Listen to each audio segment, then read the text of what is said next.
Okay ना, बिस्मिल्लाहिर्रहमानिर्रहीम। यहाँ पर हमारा टॉपिक जो स्टार्ट होगा वो एमएस प्रोजेक्ट में स्टार्ट होगा, माइक्रोसॉफ्ट प्रोजेक्ट में। और इसमें हम लोग सबसे पहले जब हम एमएस प्रोजेक्ट को स्टार्ट करते हैं तो उससे पहले उसके तमाम इम्पॉर्टेंट चीज़ों को हम लोग सेट कर लेते हैं। फॉर एग्ज़ाम्पल, मिसाल के तौर पे हम सबसे पहले इसमें जाते हैं टूल्स के अंदर, ऑप्शंस में। इस ऑप्शंस में जाने के बाद हम यहाँ पर कुछ चीज़ों को समझने की कोशिश करते हैं। अच्छा, जो टाइम स्लाइसिंग होती है कि ये प्रोजेक्ट इतने अरसे में कंप्लीट हो जाएगा और ये पार्ट जो है जिस टास्क है, क्योंकि हम लोग चल रहे होते हैं, सारे टास्क होते हैं। मिसाल के तौर प्लानिंग एक टास्क है, डिज़ाइनिंग एक टास्क है, इम्प्लीमेंटेशन एक टास्क है। इसी तरीके से डिफरेंट आपके जो ऑप्शन आते हैं सारे टास्क कहलाए जाते हैं। ये तमाम के तमाम टास्क जो हम टास्क वाइज तमाम चीज़ों को सेट करते हैं, जिस चीज़ पे सेट करते हैं that is called Gantt chart. आपने साइट पे देखा होगा यहाँ पर सेकेंड ऑप्शन, यानी मैं जो बात कर रहा हूँ इस ऑप्शन की बात कर रहा हूँ मैं। इस ऑप्शन में आप देख रहे होंगे गैंट चार्ट लिखा हुआ है। अभी हम जिस चीज़ पे काम करेंगे गैंट चार्ट होगा, जिस पे हम तमाम चीज़ों को स्लाइस करके हम इसको सेट करने की कोशिश करेंगे डिफरेंट टास्क को। यहाँ पर बेसिकली क्या है, सबसे पहले डिफ़ॉल्ट में अगर हम जाएँ तो यहाँ पर बहुत सारी चीज़ें हैं जिनको हम एक एक करके हम डिस्कस करने की कोशिश करेंगे। इसमें से अभी हमारा टॉपिक है गैंट चार्ट है, इस पर डिटेल गैंट चार्ट पे भी आगे करके इंशाल्लाह जाने की कोशिश करेंगे। इसी तरीके से यहाँ पर सबसे पहले सिंबल, अगर आप डॉलर्स पे काम कर रहे हैं, अगर बाहर का आपको कोई प्रोजेक्ट पकड़ा है उस पर आपने डॉलर पे असाइन कराना है तो आप डॉलर साइन रखेंगे। अगर आपने यहाँ पाक रुपीज़ में रखना है तो RS करके फुल स्टॉप एंड देन यहाँ पर जाने के बाद PKR को सेट करेंगे एंड देन इसके बाद ओके करेंगे। ठीक है, PKR। यहाँ पर इसके अलावा और चीज़ें क्या हैं, जर्नल ऑप्शंस है, कौन बना रहे हैं, कौन इसको प्लान कर रहा है उसका, और क्या स्टैंडर्ड आपकी, ये इसको आगे चल के हम इसको स्टैंडर्ड रेट को हम आगे चल के होता है ना बात, अगर कोई एम्प्लॉय काम कर रहे तो उसके स्टैंडर्ड रेट्स क्या होंगे, ये आगे चल के इसको हम डिस्कस करेंगे।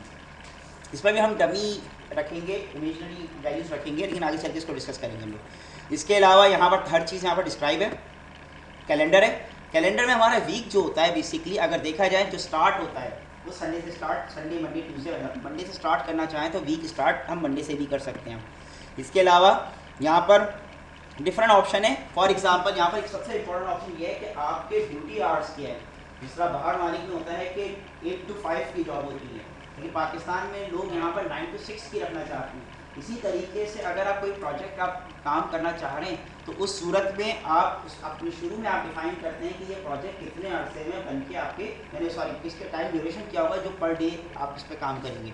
अच्छा, इसमें एक और चीज़ है, कुछ लोग होता है 6 आवर काम करते हैं, कुछ लोग 7 आवर्स काम करते हैं। इससे फ़ायदा क्या होता है, इसको डिफाइन करने से फ़ायदा ये होता है कि आपको जो प्रोजेक्ट की जो लेंथ है उसमें कितने अरसे कौन बंदा कितना काम करेगा, उसको कितने पैसे मिलेंगे, कॉस्ट कितनी मिलेगी, ये वो भी चीज़ पर डिफाइन हो जाती है। फिर इसके अलावा यहाँ पर अगर आपको for example hours per day होता है ना, बार कुछ लोग आवर्ली बेसिस पे लोग काम करते हैं, अगर 3 घंटे काम करो 3 घंटे के वो चार्ज कर रहे होते हैं उस हिसाब से, और पर वीक के हिसाब से और पर मंथ के हिसाब से, डे पर मंथ के हिसाब से सेट करना चाहें इसको आप सेट कर सकते हैं। यहाँ पर फिलहाल मैं इसको ओके करूँगा मैं। इसमें अब एक और बड़ी इंपॉर्टेंट बात है, ये तो हमने पहला स्टेप हमने कर लिया, इसकी रिकॉर्डिंग भी आपको रिकॉर्डिंग भी मिल जाएगी इंशाल्लाह। यहाँ पर एक और चीज़ आ रही है जिसको बोलते हैं ये आपके सैटरडे संडे। यहाँ पर आपको एक ग्रे एरिया नज़र आ रहा है, इस ग्रे एरिया में जिसकी मैं बात कर रहा हूँ मैं, इस जगह पे जब मैं रख के डबल क्लिक करूँगा मैं तो मेरे सामने एक और विंडो ओपन हो जाएगी जिसको बोलते हैं टाइम स्केल। इस टाइम स्केल में हम लोग करते क्या है बेसिकली, अगर देखा जाए सबसे पहले यहाँ पर लिखा हुआ है नॉन वर्किंग टाइम। ये नॉन वर्किंग टाइम बेसिकली क्या है कि जिन दिनों में आप काम नहीं करते नॉन वर्किंग टाइम कहलाया था। इसमें ज़रा देखिएगा, अगर मैं शेड चेंज करना चाहूँ, अभी फ़िलहाल ग्रे कलर का शेड है, यानी समथिंग लाइक दैट, इस तरह का इसका शेड है जो आपको पीछे की तरफ इस नज़र आ रहा है आपको। यहाँ पर मैं चाहता हूँ डिफरेंट कलर्स में इसको डिफाइन करना चाहता हूँ मैं तो कर सकता हूँ इसको मैं, नंबर 1। इसके अलावा यहाँ पर अगर डिफरेंट शेड्स को, इसके पैटर्न्स को मैं चेंज करना चाहूँ कर सकता हूँ। तीसरा, ये सबसे इंपॉर्टेंट चीज़ है, स्टैंडर्ड नाइट और 24 आवर्स। ये बेसिकली क्या है इसको हम समझने की कोशिश करते हैं। यहाँ पर अगर मैं 24 आवर्स की बात करता हूँ तो नीचे की तरफ इसकी एग्जांपल ज़रा देख लीजिएगा। यहाँ पर 24 आवर्स के बहुत सारे सॉफ्टवेयर हाउस ऐसे होते हैं जो 24 आवर्स चलते हैं, यानी इसका मतलब ये वहाँ नाइट शिफ्ट भी होती है, डे शिफ्ट भी होती है। नंबर ऑफ एग्जांपल्स है सॉफ्टवेयर हाउसेस की जो कि डे नाइट काम करते हैं। ईद के दिन भी उनके यहाँ इवन काम चल रहा होता है और वो कोई छुट्टी नहीं करते, इवन उनकी शिफ्टें होती हैं। तो वैसे इसको अगर मॉडल कहा जाए तो बहुत सारे मॉडल में इस पे आजाद स्क्रम खासतौर पर नाम लूँगा जो इस मॉडल को, जो इस तरह के सिनेरियो को फॉलो करता है। कहने का मकसद अगर 24 आवर्स अगर आप इसमें काम करना चाहते हैं तो आप इस पर आप यहाँ पर असाइन कर दें कि हमारे यहाँ तो वर्कर 24 आवर्स काम करें इसी हिसाब से, क्योंकि इससे फ़ायदा क्या होगा, अगर मैं आगे चल के मैं असाइन करता हूँ 4 डेज और बीच में आ रहा है सैटरडे संडे, तो 4 डेज नहीं होगा, वो ऑटोमेटिकली इसको 6 डेज कर देगा, वो 2 डेज को ऑटोमेटिकली सिस्टम काउंट नहीं करेगा। और अगर 24 आवर्स कह दूंगा मैं, 4 डेज को 4 डेज ही काउंट करेगा, क्योंकि 24 आवर्स आपका इसमें काम आ रहा है।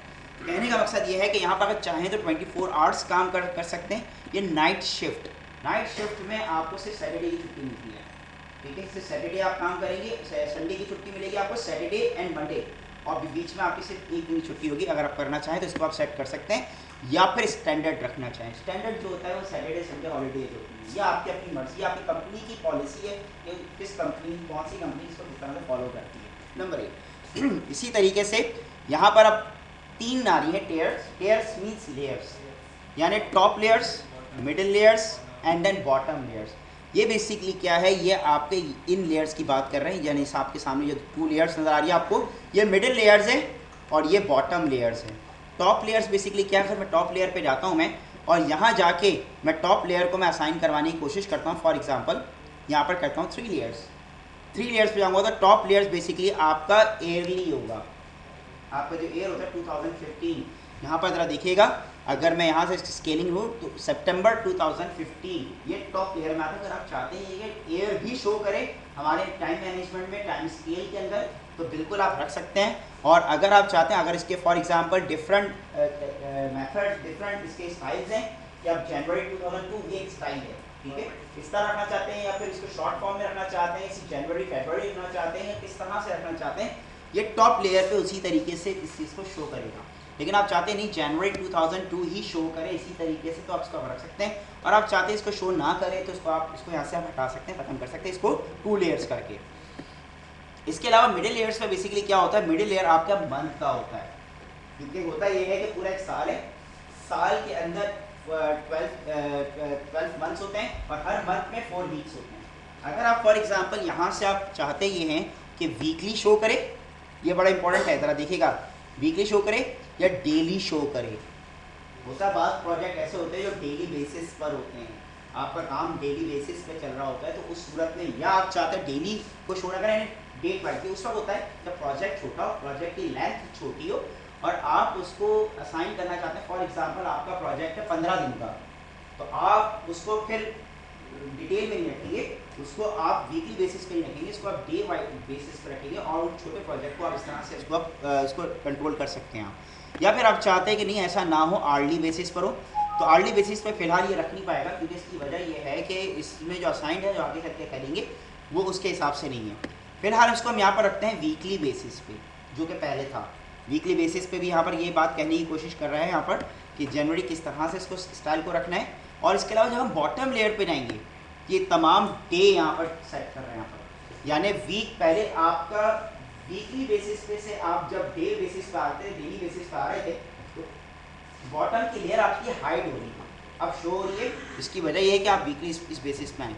अगर आप SMTW इस तरह करके अगर आप इसको शो करवाना चाहते हैं, या फिर आप संडे मंडे पूरा लिखा हुआ है, या फिर आप चाहते हैं कि आपकी डेट लिखी हुई है, तो उसको आप शो करवा सकते हैं इस तरह। इसी तरीके से अगर मैं फॉर एग्जांपल यहाँ पर ये मेरी मर्ज़ी पर है कि किस तरीके से इनके शेड्यूल को मैं रखना चाहता हूँ as per policy of the company और सॉफ्टवेयर हाउस। यहाँ पर जैसे मैं इसको करता हूँ, मैं फॉर एग्जांपल ओके करता हूँ मैं, तो मेरे पास ये तमाम चीज़ें सेट हो गई। ये था मेरा सेकेंड स्टेज। फर्स्ट स्टेज क्या था मेरा, फर्स्ट स्टेज यहाँ से मैं फॉर्मेट पे टूल्स पे गया, टूल्स पे ऑप्शंस पे जाके मैंने जिन ऑप्शंस को मैं कंट्रोल किया, ये मेरा हमेशा पहला स्टेप होगा। सेकंड स्टेप क्या होगा कि हम यहाँ पर इसकी जो डेज आ रहे हैं हमारे, उसके हिसाब से डबल क्लिक करके मैं उस चीज़ को उस पर कंट्रोल करूँगा और उस चीज़ को मैं सेटिंग करने की कोशिश करूँगा। थर्ड स्टेप हमारा क्या है, यहाँ पर हमारे सामने आता है टूल्स के अंदर चेंज वर्किंग टाइम। जैसे इस पर आऊँगा मैं, तो ये सबसे इम्पोर्टेंट रोल प्ले करता है, क्योंकि इसमें 2 बातें हैं। एक तो आपने अभी तक क्या किया, पहले मैं इसको बताने की कोशिश करूँगा। अभी तक आपने ये किया है कि आपने सैटरडे संडे आपने असाइन किया, अभी तक क्या हुआ है मैं आपको बता दूँ। उसमें क्या चीज़ रह गई है वो इसमें कवर होगी। बेसिकली अब तक ये हुआ है कि आपने पूरे 8 to 5 अगर मैं चाहूँ 9 to 6 की जॉब अगर मैं करना चाहूँ उसको चेंज मैं शुरू कर सकता हूँ। मैंने ये काम किया है, मैंने डॉलर्स को रुपीज़ में कन्वर्ट किया है, जो मेजर काम है। दूसरा काम मैंने ये किया है। तीसरा मैंने यहाँ पर इसके टॉप लेयर, मिडिल लेयर और इसके बॉटम लेयर को मैंने इस पर कंट्रोल किया, और इसके अलावा मैंने एक छुट्टी बता दी कि पूरे साल पूरा प्रोजेक्ट में छुट्टी जो होगी वो कॉन्स्टेंट डेट में होगी, यानी सैटरडे संडे।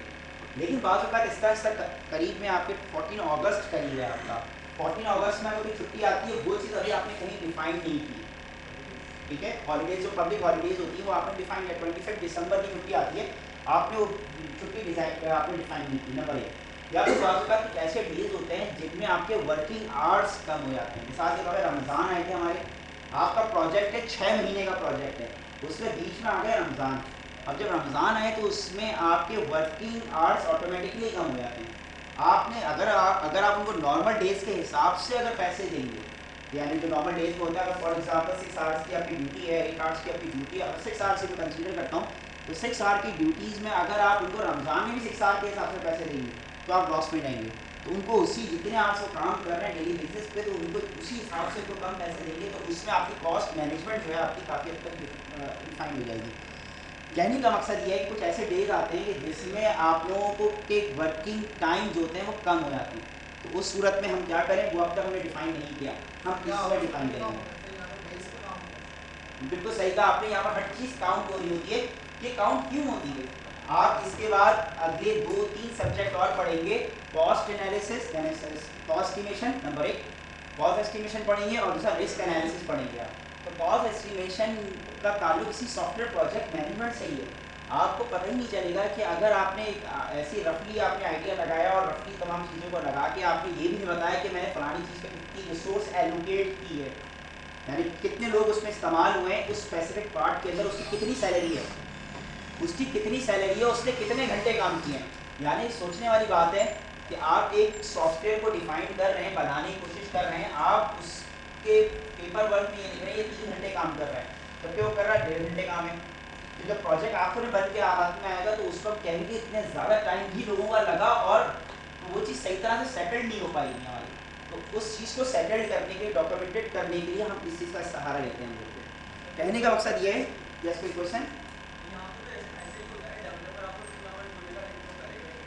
बिल्कुल वो करेगा 1 घंटे में, लेकिन कहने का मकसद मैं इसी की तरफ भी आऊँगा, मैं इसके बहुत सारे सिनेरियोज हैं, बिल्कुल सही कहा इन्होंने, तो उसके बहुत सारे सिनेरियोज आगे चल के इसको भी डिस्कस करूँगा मैं। बिल्कुल सही कहा कि वो डेवलपर इतना अपने टाइम अगर हम रमजान में अगर 4 घंटे का टाइम हो गया तो हम 4 घंटे के बाद उसको पैसे देंगे। बिल्कुल सर है ना, तो किसी भी सॉफ्टवेयर और मिलेगा इन पाकिस्तान। अच्छा, इन पाकिस्तान वैसे स्टैंडर्ड आप जब पढ़ेंगे, स्टैंडर्ड जब आप चीज़ें देखेंगे तो स्टैंडर्ड चीज़ों में ऐसे ही होता है, जो चीज़ जब तमाम चीज़ों में स्टैंडर्डाइज बना दिया जाता है, स्टैंडर्डाइज बनाने का मकसद यही होता है कि आप उस चीज़ के हिसाब से, आप कभी बाहर की कंपनी में, कभी फॉर लोकल सॉफ्टवेयर हाउस से निकलेंगे, स्टैंडर्ड सॉफ्टवेयर हाउस पे, मल्टीनेशनल सॉफ्टवेयर हाउस में जाएँ, तो वहाँ पर आपको आइडिया होगा हर चीज़ की एक अलग अमाउंट एलोकेट होती है। आपने 4 घंटे काम किए तो 4 घंटे के उसके हिसाब से आपको पाकिस्तान में इंटरनेशनल सॉफ्टवेयर हाउस में वो लोग भी, लेकिन और तो वो नहीं कर रहे, सैलरी डिफाइन नहीं कर रहे, वो लोग भी बेस सैलरी डिफाइन कर रहे। लेकिन होता ये है कि जब आप यूएस के काम करते हो ना, वहाँ से अगर कोई आपको प्रोजेक्ट मिलता है तो फिर यूएस का जो बंदा है वो आपको ऑलरेडी दे देता है। ठीक है, आपको आंसर आई होप मिल गया होगा। चलें, बिल्कुल सही कहा आपने, और इसी तरह से होता है जब ये सब चीज़ें इसीलिए ही बनाई जाती हैं आपकी। अच्छा जनाब, थोड़ा सा आगे बढ़ते हैं, कुछ और नई बातों को इस पर डिस्कस करने की कोशिश करता हूँ इसमें आपसे। यहाँ पर मैं देखता हूँ फॉर एग्जांपल मैं 14 अगस्त की बात करता हूँ, इंडिपेंडेंस डे की। यस सर, इसमें क्या हम टाइमिंग कस्टमाइज कर सकते हैं? बिल्कुल, एक सवाल बहुत अच्छा सवाल है, यानी टाइम कस्टमाइज के हवाले से आप ये पूछना चाह रहे हैं कि टाइम को अपने हिसाब से मैनेज कर सकते हैं, हम उसी लिए सारे काम कर रहे हैं, ये जो पूरा प्रोजेक्ट बनाएंगे हम उसी हिसाब से होगा सारा। ठीक है, यहाँ पर हम करेंगे फॉर एग्जांपल 14 अगस्त के लिए, 14 अगस्त इंडिपेंडेंस डे, ज़रा देखिएगा प्लीज़, इंपॉर्टेंट है। जैसे ही इस पर क्लिक करूँगा मैं, और यहाँ जाने के बाद लिसन, हमारा जो प्रोजेक्ट है फॉर एग्जांपल 14 डेज़ को मैं पहले ये कंसीडर कर रहा हूँ, 14 को आपकी हॉलीडे है। अगर उस दौरान आपका प्रोजेक्ट का डे आएगा तो एक दिन आगे बढ़ जाएगा ऑटोमेटिकली, उस दिन की आपकी जो अमाउंट होगी वो 0 अमाउंट होगी अगर उस दौरान आती है तो। जी यहाँ पर देखिएगा फॉर एग्जांपल, यहाँ पर मैं अगर फॉर एग्जांपल मैं कहता हूँ 14 अगस्त, यहाँ पर क्लिक किया 14, एंड देन यहाँ पर भी मैं कहता हूँ 14, ये 14 अगस्त ऐसा है कि जिसमें हमारी हॉलीडे होगी। यस, हॉलीडे नहीं, वो डे लिखेंगे, वो कुछ भी लिखना चाहे लिख सकते हैं इसमें। आप 14 अगस्त की जगह हॉलीडे, पब्लिक हॉलीडे लिखना चाहते हैं तो पब्लिक हॉलीडे भी लिख सकते हैं, ठीक है। अच्छा जनाब, पहले मैं इसको बता दूं, मैं जो वाइट एरिया है, वाइट एरिया है वो है आपका वर्किंग, और जो ग्रे एरिया है नॉट वर्किंग है। फिर इसके बाद यहाँ पर तीसरा जो है एडिटेबल वर्किंग आवर्स, किस तरह से आगे चलिए इसी को हमें देखना है, और ये इसी तरीके से सारा इसका लेजेंड बनाएंगे। यहाँ पर आपके सामने शो हो रही होंगी सारी चीज़ें। फॉर एग्जांपल अगर मैं यहाँ पर मैं बात करता हूँ 6 की बात करता हूँ, ज़रा देखिएगा 6 की, यस 13, मैं 13 अगस्त की बात करता हूँ, तो यहाँ पर क्या लिखा रहा है 8 to 12 और फिर 1 to 5, यानी 12 से 1 के दरमियान आपका लंच आवर होगा। ये जो लंच आवर होता है बेसिकली इसमें या ब्रेक होता है, आपका लंच ब्रेक होता है, इसमें बेसिकली आप चाहें तो इसको आप खुद से सेटल कर सकते हैं, ठीक है। नहीं, लंच टाइम भी फिर आपके ब्रेक लीजिए गए, जब भी आप कोई फॉर एग्जांपल लंच टाइम तो नहीं लिखते, इसमें ये लिखा होता है ब्रेक है आपका, या आपको इवन ये अच्छा इसमें, हाँ बिल्कुल, एक सवाल इसका बड़ा अच्छा है कि सही है शो करेगा, ये शो नहीं करेगा, तो आखिर में कॉस्टिंग हो रही होगी तो उसी हिसाब से उस टाइम को एडजस्ट कर देगा। 1 आवर की आपकी छुट्टी आपको शो करेगा कि 1 आवर की छुट्टी शो नहीं करेगा, उसकी कॉस्टिंग उसके हिसाब से कर देगा, ठीक है, बिल्कुल उसके हिसाब से उसकी कॉस्टिंग करेगा वो। यहाँ पर मैं जाता हूँ इसकी डिटेल में, यहाँ इसकी डिटेल में आता हूँ और यहाँ पे मैं लिख देता हूँ नॉन वर्किंग लिख देता हूँ मैं। जैसे वो क्या करूँगा मैं, तो यहाँ पर देखिएगा इस तारीख में नॉन वर्किंग शो हो गया। अब मैं नेक्स्ट पे जाता हूँ, मैं कोई हमारे पास अब दूसरा सिनेरियो ये है कि कोई खास मखसूस डेज हैं उसमें हम लोग लेट आएंगे, होता है ना बात कुछ ऐसे डेज होते हैं, जैसे रमज़ान की मैंने मिसाल दी, या रमज़ान की मिसाल तो नहीं दूँगा मैं, यहाँ पर मैं इस तरह कुछ डेज 4 डेज बीच में कर देता हूँ मैं, कि जिसमें मेरे वर्किंग आवर्स जो होंगे वो कम हो जाएंगे। यानी मैं अभी जो जॉब कर रहा हूँ बेसिकली कौन से डेज पे जॉब कर रहा हूँ मैं अभी 8 to 12 और 1 to 5 कर रहा हूँ, उसमें मेरे 10 to 12 हो जाएंगे और 1 to 3 ये टाइमिंग मैं रखना चाहता हूँ, खुद से एडजस्ट करना चाहता हूँ कि जो डेज हैं मैं इस पर जो काम करेंगे हम लोग वो इतने आवर्स के हिसाब से होंगे। तो उसमें अगर मैं जाना चाहूँ मैं तो इसमें कर सकते हैं हम लोग। यहाँ पर XYZ लिखता हूँ मैं, कोई भी आपकी सिचुएशन हो सकती है। यहाँ पर मैंने रखा XYZ हैं, ये कोई भी सिचुएशन है, मैं इसके डेज मुझे मेंशन यहाँ करने पड़ेंगे, यहाँ पर मेंशन करूँगा फॉर एग्जांपल डेज को। यहाँ पर मैं करता हूँ फॉर एग्जांपल मैं यहाँ पर शो कर रहा हूँ सैटरडे संडे मंडे से 17 से मैं रख रहा हूँ मैं इस चीज़ को, और 17 to 21, यानी ये वीक्स ऐसे हैं आपने खुद ऑटोमेटिकली देख लिया होगा कि उसने उसी के हिसाब से उस चीज़ को अभी एडजस्ट कर देगा। क्या है वो ज़रा देखते हैं हम लोग। इसकी डिटेल में जाता हूँ मैं, डिटेल में जाऊँगा तो वर्किंग टाइम यहाँ पर आएगा नेक्स्ट स्टेप वर्किंग टाइम का, जिसमें हम लोग अपने आवर्स को कम कर लेंगे। तो यहाँ पर हम लोग क्या करते हैं फॉर एग्जांपल, यहाँ पर मैं रखता हूँ 10 to 12 और तीसरा 1 to 3 ये मैंने आवर्स रखा। डेली बेसिस पे भी हो सकता है, वीकली या ईयरली बेसिस पे भी हो सकता है। फिलहाल मैं इसको कोई भी इस पर करना चाहूँ मैं इस पर करके मैं इसको सेट कर देता हूँ। तो और कीजिएगा, यहाँ पर मेरे पास जो डेज थे ये अर्ली बेसिस पे, अगर मैं इसको फॉर एग्जांपल चेंज करना चाहूँ मैं तो इसको चेंज भी कर सकता हूँ, या डेली बेसिस पे अगर करना चाहूँ तो डेली बेसिस पे भी यहाँ पर आपका आ सकता है। डेली बेसिस पे गौर कीजिएगा, यहाँ पर आपके तमाम डेज जो आपने दिए थे वो सारे एडिट हो गए और उसके हिसाब से सेट कर दिए। नहीं, डेली बेसिस पे आपके डेली ईयरली बेसिस का मतलब ये होता है कि पूरे साल में आते हैं, लेकिन अभी हमारा पूरे साल का प्रोजेक्ट नहीं है, हमारा जो प्रोजेक्ट है वो कुछ अर्से का ही है। उसमें जो ये दिन जो मखसूस आए इन दिन पे हम चाहेंगे कि यहाँ पर डेली बेसिस पे ये चीज़ इसको असाइन कर दें। जैसे प्रोजेक्ट के टाइम तक का है बिल्कुल, ये इस प्रोजेक्ट अगर ये अपना ईयरली कर लेते, ईयरली में अगर दूसरा प्रोजेक्ट आता तो उसके लिए वो फिक्स हो जाता, लेकिन यहाँ पर बिल्कुल तो यहाँ पर हम अगर एक ही प्रोजेक्ट चल रहा है, 4 साल तक एक प्रोजेक्ट चल रहा है, 3 साल तक एक प्रोजेक्ट चल रहा है, तो ईयरली पे वो चीज़ इन चीज़ को वो फिक्स कर देता। फिलहाल हमारा पूरे ईयरली पे है ही हमारा 2 साल ऐसा हम डेली पे रखेंगे, ठीक है। और मंथली पे भी रख सकते हैं, अगर आपका प्रोजेक्ट अगर 6-8 महीने का है और इसके अलावा या 2 साल का प्रोजेक्ट है, उसमें आप उस टाइम को आप सेट कर सकते हैं इसके हिसाब से। इसके अलावा यहाँ पर हम जैसे चाहेंगे इसको ओके करेंगे। अच्छा तरह देखिएगा यहाँ पर कितना अच्छा हो जाता है कि अगर मैं 4 पे क्लिक करता हूँ तो 8 to 12 और 1 to 5 ये आपको रखेगा बेस्ड ऑन स्टैंडर्ड, आपके कैलेंडर के मुताबिक और अगर मैं पहले वाले पे क्लिक करता हूँ, फॉर एग्जाम्पल 14 पे क्लिक करता हूँ, तो उस हिसाब से नॉन वर्किंग डेज ने इसने इसको शेड्यूल किया है। और 17 पे क्लिक करता हूँ तो उसके हिसाब से उसके टाइम को आपको आपके सामने मेंशन कर रहा है और स्टैंडर्ड कैलेंडर के मुताबिक। आई होप यहाँ तक की बात आपको समझ में आ गई। ये दूसरी बात है जो कि इम्पोर्टेंट थी। तीसरी बात थी, सॉरी, हमने अभी दो बातें डिस्कस की जो कि बहुत इंपॉर्टेंट थी। एक तो हमने जब शुरू में इसको देखा और फिर इसके पूरे ईयरली बेसिस जब भी प्रोजेक्ट्स होते हैं तो उसमें हम लोग जिस कैलेंडर के मुताबिक चलेंगे उस चीज़ को हमने डिस्कस किया। तीसरी चीज़ यहाँ पर हम लोग जिस चीज़ को डिस्कस किया वो चेंज वर्किंग टाइम था। एक ऑप्शंस चेंज वर्किंग टाइम और फिर इसके बाद उसके ओवरऑल शेड्यूल्स को हमने चेक किए। इसके अलावा अब हम थोड़ा सा और आगे बढ़ते हैं, कुछ और नई बातों को इस पर डिस्कस करने की कोशिश करते हैं। यहाँ पर अब सबसे पहले हमारे सामने डिफरेंट टास्क हैं। ये सवाल बिल्कुल सही कहा आपने।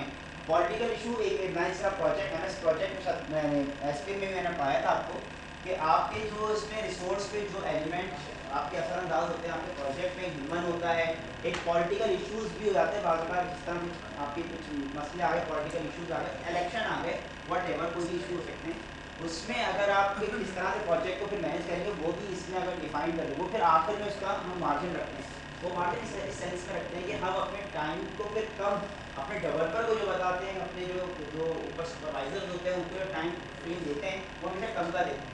10 दिन का प्रोजेक्ट था उसको 2 दिन देते हैं ताकि उन 2 दिनों में कोई चीज़ काम करते हैं। किसी ने सवाल किया कि सर वो फिर भी 1.5 दिन में काम करता है, हम उनको इतना गुंजाइश नहीं देते वो 1.5 दिन में काम करेगा। 1.5 दिन का काम होता है ये प्रोजेक्ट। अच्छा, अगर 4 दिन का प्रोजेक्ट है और डेवलपर अगर 2 दिन में बैठ के ऐसे बाकी 4 दिन ज़ाया कर रहा है तो ये लैकिंग आ रही है आपके सुपरवाइजर पे, प्रोजेक्ट मैनेजर पे, आपकी जो टीम लीडर होता है उसके ऊपर उसकी रिस्पॉन्सिबिलिटी आती है कि ये चीज़ इस टाइम फ्रेम में इतना फ्री अगर है तो उस पर काम तो लोग नहीं है। तो ये सब चीज़ें भी देखी जाती हैं, वो भी सब चीज़ इस तरह से प्लान की जाती है आपकी रूटीन के अंदर। अब ज़रा इंपॉर्टेंट चीज़ है, अब थोड़ा सा और आगे बढ़ते हैं, यहाँ पर हम और चीज़ों को देखने की कोशिश करते हैं। यहाँ पर आपके सामने टास्क नेम है, डिफरेंट टास्क हैं आपके सामने। अब ये टास्क को हम किस तरह से हम लोग इसको हम लोग देखते हैं। यहाँ पर सबसे पहले हम लोग जाएंगे, यहाँ पर एक मेरे पास टास्क लिस्ट है। ये टास्क लिस्ट इतनी तो नहीं होती, टास्क लिस्ट अच्छे खासी लेंथी होती है टास्क लिस्ट। ये टास्क लिस्ट वो टास्क लिस्ट है जिसके तहत हम लोग सारे काम कर रहे होते हैं। यानी इसमें सबसे पहले हम प्रोजेक्ट स्टार्ट करते हैं। तो स्टार्ट प्रोजेक्ट का मतलब ये होता है कि ये 4 दिन का काम है। स्टार्ट प्रोजेक्ट का एक होता है स्टार्ट डेट, एक होता है एक्चुअल स्टार्ट डेट होती है आपकी। इन दोनों में फ़र्क है। यानी जब भी हम प्रोजेक्ट को स्टार्ट करते हैं तो हमेशा स्टार्ट डेट से स्टार्ट करते हैं। यानी इनाग्रेशन जो हम कहते हैं कि एक चीज़ के हम किस तरह से काबिल रखते हैं लोग, तो वो सारी चीज़ें उसमें डिफाइंड होनी होती हैं।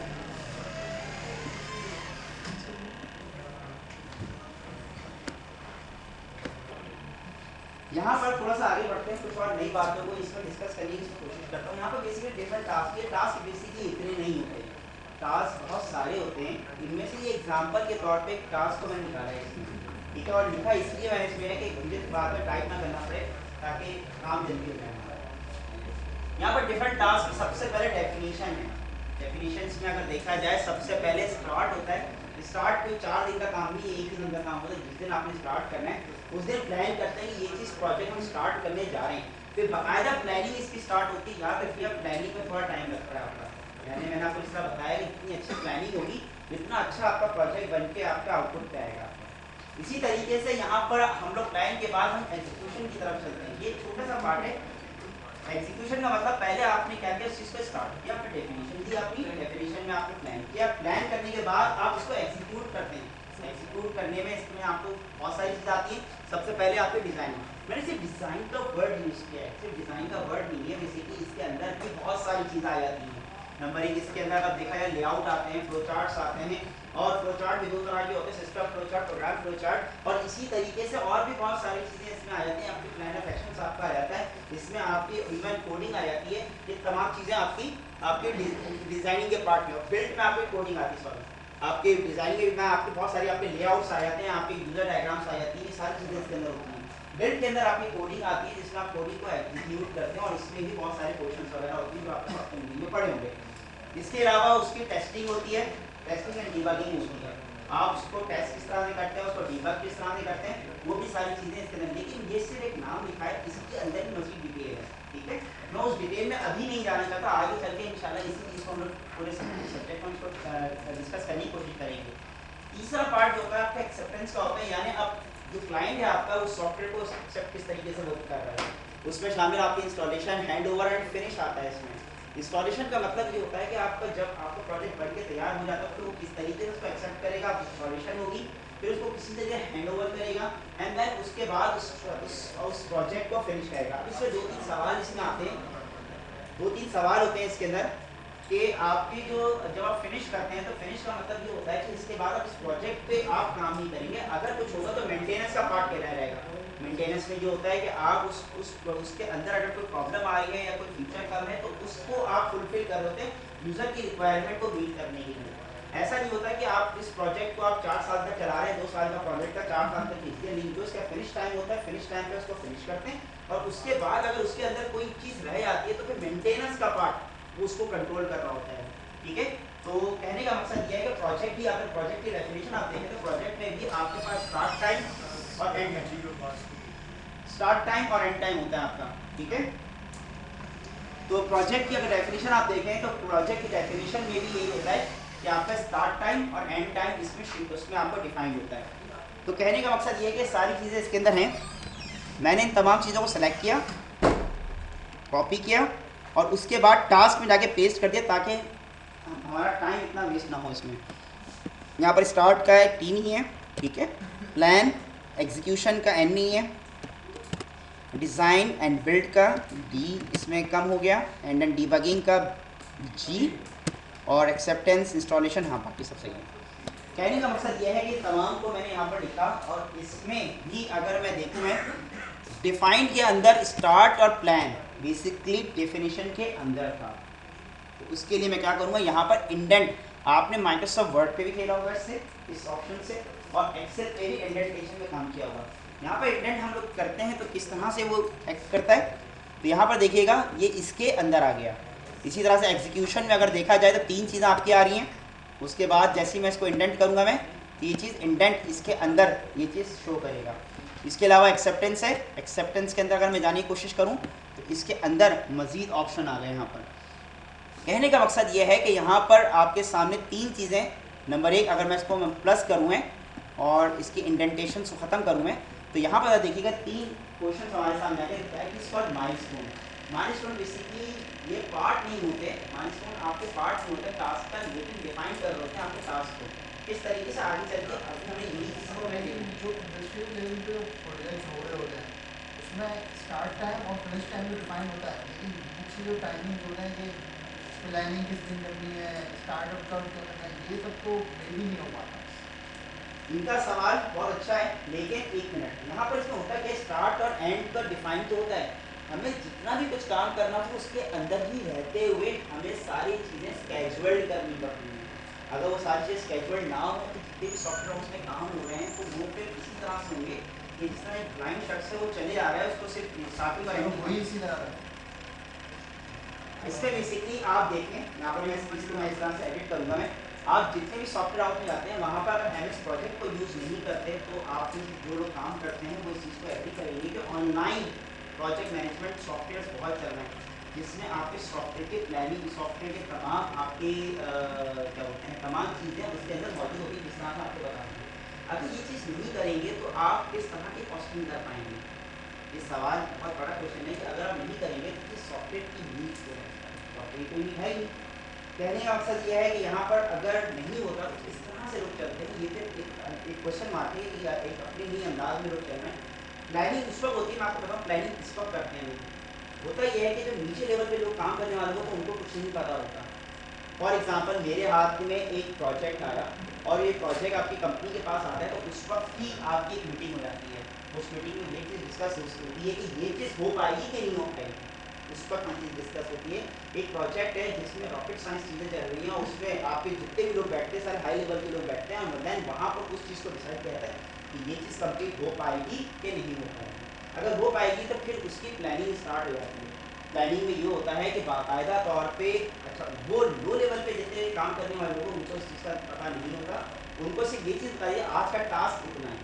जो हाई लेवल पे लोग काम करने वाले लोग होते हैं वो इस चीज़ को प्लान कर रहे होते हैं, वो प्लान किस अंदाज में कर रहे होते हैं कि किस तरह से इस अगर ये चीज़ हमें कितने प्रोजेक्ट मैनेजर का काम किया है आपके आपके प्रोजेक्ट मैनेजर का मैं आपको इसमें